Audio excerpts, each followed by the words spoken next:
Joan, capítol 6, versets 1 al 15. En aquell temps se n'anà Jesús a l'altra banda del mar de la Galilea, a de Tiberíades, i el seguia una gran multitud, perquè veien els signes que feien els malalts. Pujà Jesús a la muntanya, i allí s'assegué amb els seus deixebles. I era pròxima la Pasqua, la festa dels jueus.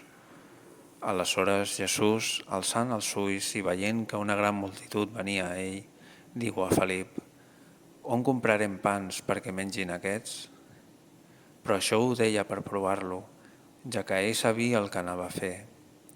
Li respon Felip: 200 denaris de pa no els bastarien perquè cada un en prengués una mica.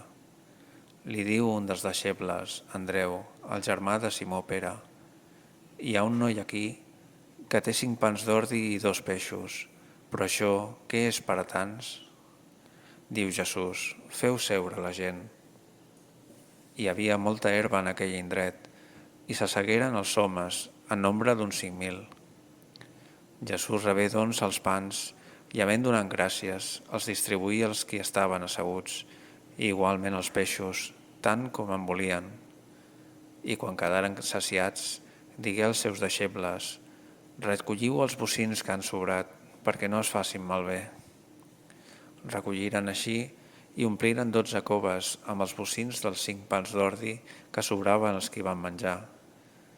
I aquells homes, quan veieren el miracle que havia fet, deien: «Aquest és veritablement el profeta que ha de venir al món». Jesús, doncs, quan s'adonà que vindrien per arrabassar-lo i fer-lo rei, es retirà un altre cop a la muntanya ell sol.